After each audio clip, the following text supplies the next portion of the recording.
नमस्कार। मनी मंत्रा के एक और अंक में आप सभी दर्शकों का बहुत बहुत स्वागत है। मैं हूं असीम मिश्रा और आज के अंक में हम बात करने वाले हैं रिजर्व बैंक ऑफ इंडिया की तरफ से बैंकों और नॉन बैंकिंग फाइनेंशियल कंपनीज के लिए लाए गए नियमों के बारे में। दरअसल आरबीआई ने बैंकों और नॉन बैंकिंग फाइनेंशियल कंपनीज के लिए नियमों को सख्त कर दिया है। आरबीआई ने बैंकों और एनबीएफसीज के कंज्यूमर लोन पर क्रेडिट रिस्क वेटेज को 25% बढ़ा दिया है। इसमें पर्सनल लोन शामिल है, लेकिन housing loan, education loan, vehicle loan, gold loan शामिल नहीं है। कहा जा रहा है कि इस कदम से बैंकों के पास लोन देने के लिए ज्यादा पैसे नहीं होंगे, यानी वो ज्यादा कंज्यूमर्स को लोन नहीं दे सकेंगे। वहीं इन लोन्स पर इंटरेस्ट रेट में भी बढ़ोतरी देखने को मिल सकती है। तो आज के इस कार्यक्रम में हम विस्तार से समझेंगे आरबीआई के नियमों को, और इस पर चर्चा करने के लिए हमारे साथ एक बहुत ही खास मेहमान इस वक्त जुड़ चुके हैं। हमारे साथ हैं रमन अग्रवाल जी, जो कि डायरेक्टर हैं फाइनेंस इंडस्ट्री डेवलपमेंट काउंसिल के। रमन जी, आपका बहुत बहुत स्वागत है हमारे इस खास कार्यक्रम में।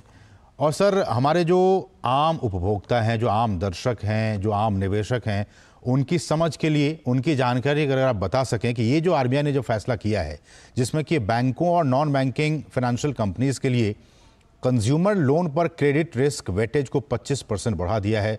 सबसे पहले तो सर, ये इसके मायने क्या हैं, ये क्रेडिट रिस्क वेटेज होता क्या है और इसका क्या कुछ इम्पैक्ट पड़ेगा?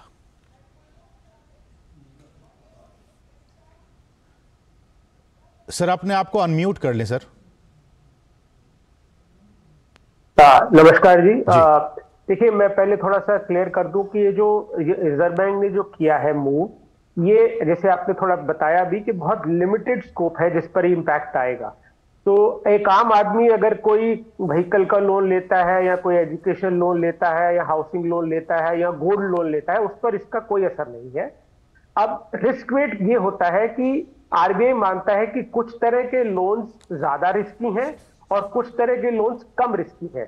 तो अब अगर हम जैसे व्हीकल लोन की बात करते हैं या गोल्ड लोन की बात करते हैं, उनको लो रिस्क कैटेगरी है, क्योंकि वो एक सिक्योरिटी है बैंक या एनबीएफसी के पास कि अगर बोरोअर किस्त या पैसा नहीं चुका पाता तो बैंक या एनबीएफसी को यह अधिकार रहता है कि वो व्हीकल या वो जो गोल्ड है उसको बेचकर अपना पैसा रिकवर कर सकता है। लेकिन जो अनसिक्योर्ड लोन होता है, जिसको हम पर्सनल लोन बोलते हैं, जैसे क्रेडिट कार्ड हो गया, या जैसे अनसिक्योर्ड पर्सनल लोन होते हैं जिनमें कोई सिक्योरिटी नहीं है, वो एक हाई रिस्क कैटेगरी है। तो अब थोड़ा सा हम बैकग्राउंड में आपको समझा दूं ये आरबीआई ने क्यों किया। देखिए, ये खासकर जब से डिजिटल लेंडिंग का दौर चला है, आपने देखा है बहुत से फिनटेक्स आ गए हैं और मोबाइल ऐप के जरिए बहुत सी छोटे छोटे लोन्स दिए जा रहे हैं। तो एक सडनली देखा गया कि बैंक और एनबीएफसी की बुक्स में ये जो अनसिक्योर्ड छोटे लोन्स हैं, इनकी तादाद बहुत बढ़ रही है। हालांकि इनकी जो लोन का टिकट साइज होता है वो बहुत कम होता है, इवन 10, 20, 50 हजार के लोन होते हैं, छोटे छोटे लोन। तो वो कंज्यूमर लोन है जो हर आदमी, एक इंडिविजुअल अपनी कंजम्पशन के लिए लेता है। अब किसी ने कोई छोटी मोटी चीज खरीदनी है, कोई आज की जनरेशन को नया फोन लेना है, या किसी को कोई टीवी लेना है, या किसी भी जरूरत के लिए अगर छोटा लोन, पर्सनल लोन की जरूरत पड़ी है, तो वो हाई रिस्क कैटेगरी मान के आरबीआई ने उस पर रिस्क वेट बढ़ाया। अब आपने जो सवाल किया कि रिस्क वेट क्या होता है, रिस्क वेट आरबीआई जनरली मानता है कि एक कैटेगरी बना दी कि रिस्क वेट हम 100 मानेंगे। जो कैटेगरी लो रिस्क में आते हैं उनको आरबीआई ने रिस्क वेट 50 या 75 या 40 दिया है, और जो हाई रिस्क है उनको 100 से भी ऊपर किया है। तो अब आरबीआई ने ये कहा कि ये जितने भी लोन्स हैं, ये जो पर्सनल लोन्स हैं, इनकी हम 25 मतलब 0.25%, 25 बेसिस पॉइंट्स का मतलब हुआ 0.25%, 100 बेसिस पॉइंट 1% होता है। तो 0.25% रिस्क वेट बढ़ा। रिस्क वेट बढ़ने का मतलब यह हुआ कि जब कोई भी बैंक या एनबीएफसी, आरबीआई ने एक नॉर्म बनाया है कैपिटल एडिक्वेसी रेशो, मतलब कि जितना आप मार्केट में पैसा लेंड करते हैं उसका कुछ प्रतिशत आपकी कैपिटल के जरिए होना चाहिए आपके पास। तो वो कैपिटल एडिक्वेसी रेशो को कैलकुलेट जब करते हैं तो वो जो टोटल आपने लेंडिंग की उसको रिस्क वेट से मल्टीप्लाई किया जाता है। तो मानी कि जितना रिस्क वेट ज्यादा होगा उतनी कैपिटल रिक्वायरमेंट बढ़ जाएगी। तो इसका अगर हम मोटा मोटा ज्यादा टेक्निकलिटी में ना जाएं तो कॉमन भाषा में समझें तो आज इस सर्कुलर के बाद बैंक्स और एनबीएफसीज को ये इस तरह के जितने भी लोन वो ऑलरेडी दे चुके हैं या आगे देने वाले हैं, इन सब के लिए ज्यादा कैपिटल की रिक्वायरमेंट होगी। तो इसको सर ऐसे भी समझा जा सकता है कि आने वाले दिनों में चूंकि अब आरबीआई ने थोड़ा सा टाइट करने की कोशिश की है बैंकों को और एनबीएफसीज को, तो ऐसे में बैंक या फिर एनबीएफसीज आने वाले दिनों में अगर पर्सनल लोन को पर्सनल लोन अगर इसमें शामिल कर लिया जाए तो उसको थोड़ा सा उसमें इंटरेस्ट रेट बढ़ा सकती है, क्या हम इसको ऐसे समझे? देखिए, क्योंकि जैसे मैंने कहा कैपिटल रिक्वायरमेंट बढ़ेगी। अब एक अनुमान ये भी लगाया जा रहा है कि आज की, क्योंकि आरबीआई ने ये इवन जो एग्जिस्टिंग लोन जो चल रहे हैं उन पर भी लागू कर दिया है, तो अब ये एक ऐसा अनुमान आया है, मैं कहीं पढ़ रहा था कि शायद बैंकों को 84,000 करोड़ रुपया एडिशनल कैपिटल की रिक्वायरमेंट पड़ सकती है। तो अगर इस तरह की फिगर हम माने तो नेचुरली इस पर दो इंपैक्ट आ सकते हैं। एक तो जो ये अनसिक्योर्ड जो छोटे पर्सनल लोन लेंडिंग हो रही है, इसमें थोड़ी सी अगर हम कहें कि हाथ खींचने वाली बात होगी, थोड़ा सा कम होगा। और जैसा आपने कहा, दूसरा इंपैक्ट ये आएगा कि इंटरेस्ट रेट भी बढ़ सकता है। नहीं तो सर, चूंकि एक तरफ तो सरकार चाह रही है कि लोग लोन लें, पैसे लें, उनको किसी तरह की कोई प्रॉब्लम ना हो, बैंकों को भी कहा जाता है, एनबीएफसीज को भी कहा जाता है कि आप लैंडिंग दें, सरकार लगातार इस बात की कोशिश कर रही है।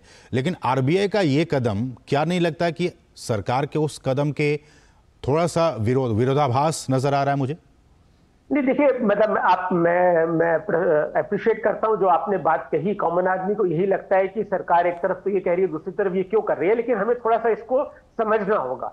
देखिए, क्या होता है कि आरबीआई को, क्योंकि हमारी जो डिस्कशन रिजर्व बैंक से हुई कुछ टाइम से, ये ऐसा नहीं कि आरबीआई ने सडनली एकदम सोचा और ये कर दिया।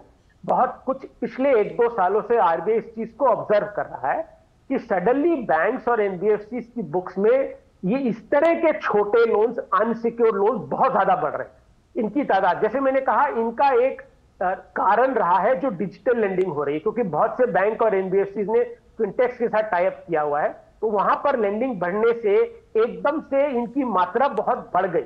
नहीं, तो ऐसे में रमन सर, मेरा सवाल ये है कि जब बैंक या फिर एनबीएफसी आपको लोन देती हैं तो वो आपका सिबिल स्कोर भी चेक करती है, तो ऐसे में जिनका सिबिल स्कोर ठीक ठाक है, जो मेंटेन किए हुए हैं पिछले 5 सालों से 10 सालों से, वो क्यों खामियाजा भुगते उस बढ़े हुए इंटरेस्ट रेट का? नहीं, देखिए, वो आपकी बात ठीक है। थोड़ा जैसे कहा जाता है कि गेहूं के साथ घुन भी पिस जाता है, लेकिन इसमें हम थोड़ा सा रिजर्व बैंक की बात को भी अप्रिशिएट करें, क्योंकि अगर इस तरह के लोन में, देखिए, सारे लोन वो नहीं है जिनके सिबिल स्कोर बहुत अच्छा है, क्योंकि एक तरफ हम ये भी बात करते हैं कि बहुत सा ऐसा तबका हमारे समाज में है जिनका कोई क्रेडिट रिकॉर्ड नहीं है, इन्होंने कभी पहले लोन नहीं लिया, तो उनका कोई क्रेडिट स्कोर नहीं है, लेकिन उनको भी लोन मिलता है। तो थोड़ा सा रिस्क बढ़ा, तो आरबीआई को लगा कि इससे पहले कहीं किसी बैंक या एनबीएफसी में कोई तकलीफ में आ जाए कि सडनली वहां पर एक डेलिंक्वेंसी बढ़े या एनपीए रेशो बढ़े, जैसे हमने पीछे देखा था कि बहुत से सरकारी बैंकों में एनपीए रेशो बहुत बढ़ गया था, तो उसका नतीजा क्या हुआ, सडनली लैंडिंग पर रोक लग गई। तो वो सिचुएशन ना आए, इसलिए आरबीआई ने थोड़ा सा इसको टाइट किया है। लेकिन मतलब जैसे हम भी, आप जानते हैं कि कॉमन आदमी, हम आप जो छोटे शहरों में या इवन गांव में या शहरों में रहते हैं, ज्यादा जरूरत रहती है education loan, housing loan, car loan, किसी को 2 व्हीलर लोन लेना है, या तो वो जो सिक्योर्ड लोन उस तरह के कैटेगरी के हैं जो बिजनेस पर्पस के लिए अगर किसी को चाहिए, वो इसमें नहीं आते। इसमें कंज्यूमर लोन जो आप अपनी कंजम्पशन के लिए लेते हैं, छोटे मात्रा के, जैसे मैंने कहा 10, 20, 50 हजार या 1 लाख तक के लोन है, तो वो इंपैक्ट है, उनपे भी थोड़ा सा रेट बढ़ सकता है। और वो देखिए, रेट भी जरूरी नहीं कि सबके लिए बढ़े। जैसे आपने कहा, अगर किसी बोरो का ट्रैक रिकॉर्ड अच्छा है तो जरूरी नहीं कि हर एक के लिए बढ़े। अभी ये हमें देखना होगा कि इसका बैंक और एनबीएफसी, क्योंकि अभी सब इस पर कैलकुलेशन हो रही है। जैसे मैंने कहा, एक फिगर आई है कि बैंकों को 84,000 करोड़ की कैपिटल की जरूरत पड़ेगी। अभी ये सब इंपैक्ट स्टडी किया जा रहा है, लेकिन हाँ, ये हम मान के चले कि थोड़ी सी खिंचावट आएगी इन लोन्स देने में, जो एकदम से बहुत लिबरल, बहुत ज्यादा हो गया था, और थोड़ा सा इंटरेस्ट रेट में इंपैक्ट आएगा। लेकिन मुझे नहीं लगता कि इसमें कोई ऐसी कोई पैनिक की सिचुएशन होने वाली है। अभी भी लोगों को लोन मिलेगा, बाकायदा मिलेगा, बैंकों से भी मिलेगा, एनबीएफसी से भी मिलेगा। अभी मैं देख रहा था सर कि लगभग, अगर मैं गवर्नमेंट बैंक्स की बात करूं तो 10 साढ़े 10% के आसपास पर्सनल लोन है, और प्राइवेट एनबीएफसीज में भी लगभग इसी के आसपास हैं। क्या इनमें आपकी नज़र में, आपके हिसाब से कितने का उछाल हो सकता है इंटरेस्ट रेट में? देखिए, अब अगर आरबीआई ने रिस्क वेट को 0.25% से बढ़ाया है तो हम मान के चले कि बहुत ज्यादा भी अगर बढ़े तो 0.25% की बात हो सकता है, इससे कम ही आए। तो बहुत ज्यादा इंपैक्ट नहीं आने, मैंने जैसे कहा थोड़ा सा इंपैक्ट आएगा। तो इसलिए इसको हम मतलब मुझे लगता है कि बहुत ज्यादा नेगेटिव नजर से ना देखें, लेकिन ये जरूर देखें कि ये एक इन अ वे सिस्टमिक चेक किया है आरबीआई ने कि सडनली उस तरह के लोन्स में वो बैंकों में तनाव ना आ जाए जो अनसिक्योर्ड है। ये जो लोग बहुत रैम्पेंट जिसको हम कहते हैं, मतलब अनस्क्रूपलस लेंडिंग हो, वो खत्म हो।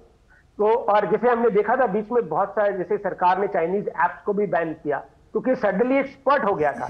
कोई भी ऐप, मोबाइल ऐप डाउन करके 10, 20, 50 हजार के लोन बांट रहे, तो वो एक कंसर्न हो जाता है नेचुरली। जो एक रेगुलेटर है जो पूरा इकोनॉमी जो चलाता है, जो सिस्टम को संभालता है, उसको लगा कि कहीं ऐसी सिचुएशन ना आ जाए कल को कि कोई बैंक या एनबीएफसी की बैलेंस शीट तनाव में आए, तो वो सिचुएशन ज्यादा खराब हो सकती है। उसको रोकने के लिए, वो सिचुएशन ना आए, बैंकों का, एनबीएफसी का एनपीए ना बढ़े और वो एक तरीके से स्टेडी तरीके से लगातार लंबे समय तक लोन देते रहे, तो एक प्रिकॉशनरी मेजर जिसको हम कह सकते हैं, प्रोएक्टिवली आरबीआई ने लिया है। लेकिन सर, ये जो रेट्स होते हैं, फ्लेक्सिबल रेट्स होते हैं बैंकों की तरफ से, एनबीएफसीज की तरफ से भी, मेरा सवाल ये कि इसमें ये फैसला तो बैंक खुद भी अपने स्तर पर ले सकता था, एनबीएफसीज भी ले सकते थे इस इंटरेस्ट रेट को बढ़ाने का। आरबीआई की तरफ से इंटरवीन करने के पीछे क्या कारण? देखिए क्या होता है, हम इस चीज को अप्रिशिएट करें मिश्रा जी के, जब एक बिजनेस चलता है, बैंक या एनबीएफसी जब लेंडिंग करते हैं और बिजनेस बढ़ रहा है, लोन की डिमांड है मार्केट में और अभी तक लोन परफॉर्म भी ठीक कर रहे हैं, तो दे रहे हैं लोग, लोन दे रहे हैं, ठीक है। लेकिन आरबीआई ने, क्योंकि एक जैसे मैंने कहा आरबीआई पूरा एक सिस्टम को रेगुलेट करता है, तो उन्होंने इसको की सिचुएशन ना आए, उन्होंने थोड़ा सा एक साउंड किया है हम बैंक्स और एनबीएफसी को कि आप थोड़ा सा इस पर रोक, थोड़ा सा इसको चेक करिए। और इसीलिए इसको, उसका तरीका यह था कि रिस्क वेट बढ़ाई, ताकि नेचुरली अगर कोई इस चीज को निग्लेक्ट करता भी है तो अब नहीं कर पाएगा, क्योंकि आरबीआई ने एक रेगुलेशन में चेंज कर दिया। तो आप देखिए ना, एक चीज होती है वॉलंटरी करना, एक है रेगुलेटरी करना। तो रेगुलेटरी करने का मायने हो गया कि अब सबको करना ही है। कई बार रमन जी ऐसा होता है कि चले सर, जो गवर्नमेंट बैंक्स है वो तो मान लेंगे, लेकिन कई बार एनबीएफसीज झिझकते हैं कि देखिए ये मेरा अधिकार क्षेत्र है, अगर हम चाहें तो बढ़ा सकते हैं, हम चाहें तो नहीं बढ़ा सकते थे, लेकिन अब आरबीआई का आ गया तो हम इसे मानना ही पड़ेगा। कुछ ऐसी स्थिति भी आ सकती है। नहीं, देखिए मैं आपको बता दूं, पहली चीज तो ये धारणा भी गलत है। आज की डेट में बैंक्स और एनबीएफसी के लिए नियम इस एस्पेक्ट को लेके बराबर है, इसलिए कोई ये सोचे। हाँ, एक और चीज मैं क्लैरिफाई कर दूं कि जो एग्जिस्टिंग लोन्स हैं और अगर वो फिक्स्ड रेट पर है तो उस पर इंपैक्ट नहीं आएगा ना। इंपैक्ट तो उन्हीं रेट्स पर आएगा जो फ्लोटिंग रेट लोन्स होते हैं। अगर आपने अगर हम मान लें आपने ऑलरेडी किसी बैंक या एनबीएफसी से 3 साल का कार लोन लिया हुआ है और वो फिक्स्ड रेट पर है, मान लीजिए 10% पर है, तो वो तो आपका कॉन्ट्रैक्ट हो गया, वो 10% पर ही चलेगा, उस पर चेंज नहीं आएगा। चेंज सिर्फ फ्लोटिंग रेट पर आएगा, या अगर आप आज की डेट में नया लोन लेने जाएंगे उस पर आएगा। Normally floating rate loans consumption में बहुत कम होते हैं, लेकिन जो एग्जिस्टिंग लोन्स आज की डेट में ऑलरेडी चल रहे हैं, कंज्यूमर को उस पर कोई इंपैक्ट नहीं है। उसके लिए वो रेट चलेगा जब तक वो लोन की अवधि पूरी नहीं हो जाती। ठीक है सर, हमारे साथ लोन लेने जाएंगे। सर, हमारे साथ एक कॉलर जुड़ चुके हैं इस विषय पर। हमारे साथ योगेश जी हैं जो कि महाराष्ट्र से इस वक्त हमारे साथ फोन लाइन पर मौजूद हैं। योगेश जी, आपका स्वागत है इस खास कार्यक्रम में, आप अपना सवाल पूछ सकते हैं। धन्यवाद सर जी। सर जी, मेरा बोलना यही है, हम जो कंज्यूमर है कि फॉर्म भरने के बाद बैंक में जाते हैं, बैंक वाले बोलते हैं कि आपका व्यवहार ऐसा नहीं है, वैसा नहीं है, तो वो देते नहीं है वो लोन। अगर सरकार बहुत सी स्कीम जारी कर रही है, लेकिन बैंक वाले जो है वो सर्वसाधारण जनता तक पहुंचाते नहीं है। अब सर रमन जी, इनका सवाल यह है कि कई बार जब वो ये लोन लेने जाते भी हैं, चाहे वो बैंक के पास जाएं या एनबीएफसीज के पास जाएं, तो कुछ टर्म्स एंड कंडीशन लगा के लोन देने से इन्हें प्रॉब्लम्स होती हैं लोन गेन करने में। देखिए, मैं समझ सकता हूँ जो इनकी तकलीफ है, लेकिन मैं वैसे थोड़ा सा कहूँ कि इस पर अब बहुत बदलाव है, क्योंकि इस पर आरबीआई और सरकार से बहुत प्रेशर है, और इसीलिए थोड़ा सा कहा जाता है कि अवेयरनेस कंज्यूमर लेवल पे जरूरी है अब इस पर रिजर्व बैंक ने और सरकार ने बहुत माध्यम कर दिए हैं। आप देखते हैं आजकल टीवी पर सब जगह बहुत ऐड है कि लोगों को बताया जाता है कि क्या आपके अधिकार है। अगर बैंक कोई लोन आपको बिना वजह, आपको लगता है कि किसी बैंक या एनबीएफसी ने आपका बिना वजह लोन रिजेक्ट किया है, तो एक उसका अपील करने का जरिया है। आप घर बैठे ऑनलाइन भी कर सकते हैं। ना खाली बैंक उस एनबीएफसी में ही नहीं, इवन आरबीआई ने एक ओम्बड्समैन स्कीम चला रखी है जो ऑनलाइन भी आप घर बैठे उसमें कंप्लेंट कर सकते हैं किसी बैंक के एनबीएफसी। तो वो पूरी जवाबदेही होगी कि उन्होंने किस वजह से रिजेक्ट किया है। तो ये एक पूरे प्रावधान आज रिजर्व बैंक ने बनाए हैं। मैं इनको यही सुझाव देना चाहूंगा कि अगर आपको लगता है कि आपका गलत तरीके से, नाजायज तरीके से रिजेक्ट हुआ है, तो आप इस मैटर को रेस कर सकते हैं। उसी बैंक के, उसी एनबीएफसी का एक ग्रीवेंस मैकेनिज्म होगा, उनके ऑफिस में या उनकी वेबसाइट पर डिस्प्लेड होगा कि आपको कहां और किसको कांटेक्ट करना है या ईमेल करना है। और अगर नहीं तो आप रिजर्व बैंक के ओम्बड्समैन में भी जा सकते हैं। उसके लिए आप रिजर्व बैंक की साइट पे भी जाइए, तो वो भी आपको पूरी उसकी डिटेल मिल जाएगी। आपको कहीं नहीं जाना, आप घर बैठे मोबाइल या अपने कंप्यूटर के जरिए ही ऑनलाइन ये कंप्लेंट दर्ज कर सकते हैं। क्योंकि सर मामला सब कुछ डिजिटल होता जा रहा है, ये सारी चीज़ें अब लोगों के मोबाइल पर इंफॉर्मेशन आ रही है। ऐसे में जिस बात का आप सर जिक्र कर रहे थे कि जो चाइनीज़ लोन ऐप्स हैं, हालांकि गवर्नमेंट ने उस पर बहुत सारा बैन भी किया, लेकिन अभी भी बहुत से ऐसे ऐप्स हैं जो कि मार्केट में हैं और उससे लोग अपने आप को ठगा महसूस करते हैं जब वो लेते हैं। इसको रेगुलेट हालांकि सरकार करे, लेकिन इसको लोग भी कैसे समझें, जानें और इन चीज़ों से बच के रहें, ये बहुत बड़ा सवाल है। आपने बहुत अच्छा सवाल किया मिश्रा जी। देखिए, मैं इस चीज को बहुत मानता हूं। देखिए भाई, हमने ये तो हमने देखा है, आप कितने भी कानून बना लीजिए, कितने भी वो कर लीजिए, जो क्राइम को आप बोले हम खत्म कर देंगे, ऐसा नहीं होता है। तो कई बहुत से लोग फिर भी कुछ करते हैं। तो हालांकि तो इसीलिए जो मैं कॉमन आदमी को, जैसे हम और आप, अगर कोई ऐप आपको इस तरह से मिलती है, आप एक दो बेसिक चेक करिए। सबसे पहले देखिए कि वो जो ऐप है, वो जो लोन दे रहा है आपको, उसके पीछे वो एंटिटी कौन सी है।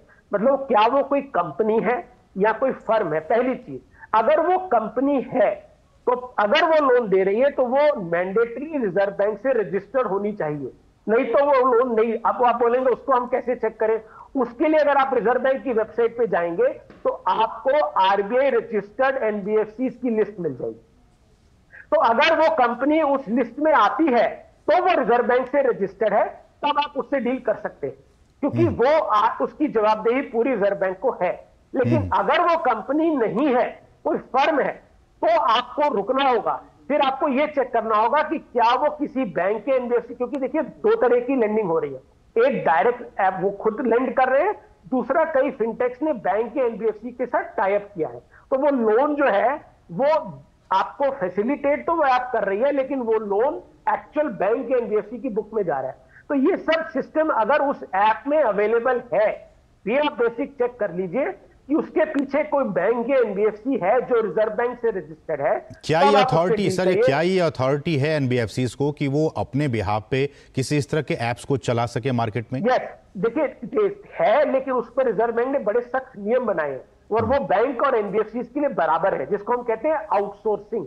तो यहां पर बैंक के एनबीएफसी ने टाई अप किया है किसी फिनटेक के साथ कि आप अपनी ऐप के जरिए हमारे लिए लोन आउटसोर्स करिए, कि आप हमारे लिए कस्टमर लाइए और आप ये चेक करके हमारे लिए सिस्टम में, फिर हम अपना अप्रेजल करके उसको लोन देंगे। लेकिन इसके लिए रिजर्व बैंक ने पूरे नियम बना रखे हैं कि अगर इस तरह की कोई अरेंजमेंट है तो उसकी भी पूरी जवाबदेही उस एनबीएफसी या बैंक की है। अगर वो लोन ऐप वाले जो है वो अगर कोई गलत काम करते हैं, कोई मिसबिहेव करते हैं, तो उसके लिए जवाबदेही पूरी उस बैंक एनबीएफसी की होगी। तो वो पूरे नियम है आरबीआई के। ऐसे में आपको लगता है कि जो लोग निवेशक हैं, जो वहाँ पे या तो पैसा ले रहे हैं या फिर इस तरह की कंपनीज के थ्रू अगर अपने फ्रेंड्स को कह रहे हैं या बाकी जिसको इस इंफॉर्मेशन को डिसेमिनेट कर रहे हैं, ऐसे में क्या लगता है कि सरकार की तरफ से, बैंक की तरफ से, हालांकि आरबीआई लगातार प्रचार प्रसार करे, लेकिन अभी भी बहुत से लोग, चाहे वो टियर 2 या टियर 3 सिटीज़ में जो रहते हैं, फाइनेंशियली वो उतने अवेयर नहीं हैं। ऐसे में बैंकों का रोल, आरबीआई का रोल, एनबीएफसीज का रोल आप कितना महत्वपूर्ण समझते हैं? नहीं, बहुत अहम है। देखिए, इस पर बहुत से कार्य हो रहे हैं और भी चर्चा जारी है। जैसे अभी एक बीच में एक ये भी चर्चा आई थी कि रिजर्व बैंक शायद एक पूरी व्हाइट लिस्ट जारी करेगा कि जो कौन कौन सी ऐप लेजिटिमेट है।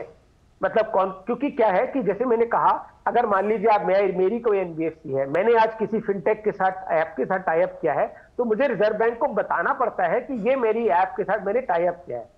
तो वो एक आरबीआई लिस्ट जारी भी कर सकता है इस तरह की कि ये वाली ऐप्स हैं जिनसे आप डील कर सकते हैं, ये सेफ है। लेकिन देखिए, जैसे मैंने कहा मिश्रा जी कि थोड़ा सा हमें कंज्यूमर लेवल पे भी बेसिक, देखिए आप बाजार में जाते हैं, जब आप कोई भी इवन सब्जी भाजी भी खरीदते हैं, कोई भी चीज देखते हैं, तो आप थोड़ा सा तो चेक करते हैं ना कि माल ठीक है, गला हुआ सब्जी फल गला हुआ तो नहीं है। तो थोड़ा सा अगर हम बेसिक चेक कर लें तो बहुत सी मुसीबतों से हम अपने आप को बचा सकते हैं। अभी सर कुछ नियम आए भी थे आरबीआई की तरफ से कि ऐसी कंपनीज एनबीएफसीज के लिए आए थे कि आपसे अगर किसी ने लोन लिया है, तो चूंकि अभी हरासमेंट के बहुत सारे केसेस आ रहे थे कि वो अपने लोगों को भेजते हैं, फिर वो मिसबिहेव करते हैं, उसके लिए भी कुछ रूल्स आए थे कि आप शाम। बिल्कुल बिल्कुल, देखिए ये जो नॉर्म्स आपने भाई, अगेन मैं बता दूं, नॉर्म्स बैंक्स और एनबीएफसी के लिए सबके लिए बराबर हो चुके हैं, और रिजर्व बैंक ने बड़ा क्लियर कर दिया है। जो मैंने कहा, जो आउटसोर्सिंग नॉर्म्स है उसके साथ एक फेयर प्रैक्टिसेस कोड होता है, जो आरबीआई बताता है कि आपको एथिकल तरीके से बिजनेस करना है। एथिकल मतलब एक कानूनी तरीके से, आप गैर कानूनी तरीके से नहीं कर सकते। उसमें जो आपने बात कही कि आप कस्टमर को बेवजह तंग नहीं करेंगे, हरेस नहीं करेंगे, तो एक आरबीआई ने कह दिया कि अगर आप किसी एजेंट को एम्प्लॉय करते हैं तो उस एजेंट की भी पूरी जवाबदेही आपकी होगी। उसका बिहेवियर, उसका बैकग्राउंड चेक करना, उसका कोई क्रिमिनल रिकॉर्ड है तो वो सब चेक करना आप उस बैंक के एनबीएफसी की जिम्मेवारी होगी। तो ये पूरे नॉर्म्स बना दिए गए, तो कोई भी आप इस तरह की एक्टिविटी नहीं की जा सकती, और अगर कोई करता है तो उसके लिए पूरा रिड्रेसल मैकेनिज्म भी आरबीआई ने बना दिया है। ऐसे में सर ये जो अवेयरनेस की बात हम बार बार कह रहे हैं, इसमें बैंकिंग करेस्पॉन्डेंट्स का आप रोल कितना इंपॉर्टेंट मानते हैं? बहुत इंपॉर्टेंट है। देखिए जो बीसी का मॉडल बना था, बेसिक बैंकिंग कॉरेस्पॉन्डेंट क्या है, वो एक बैंक का आउटरीच आर्म है, एक बैंक का चेहरा है जो ब्रिक एंड मॉर्टर, मतलब किसी घर में नहीं बैठा, वो लोगों तक पहुंचता है, तो वहां पहुंचता है जहां बैंक की ब्रांच नहीं पहुंच सकती।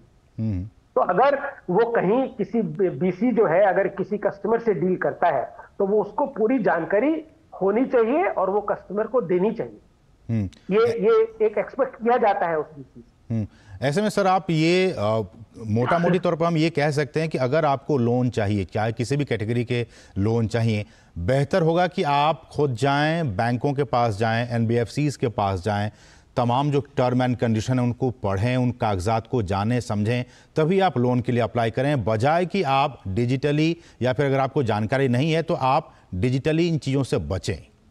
हाँ, देखिए अगर तो आप थोड़ा सा भी डिजिटल सेवी है तो आपको जाना कहीं नहीं है, आप इतना ही करिए, वेबसाइट पे चले जाइए, चेक कर लीजिए, आपको काफी कुछ मिल जाएगा। और अगर आप बिल्कुल डिजिटल सेवी नहीं है, फिर हाँ मेरी राय ये होगी कि फिर आप किसी ऐप वगैरह के चक्कर में मत पड़िए।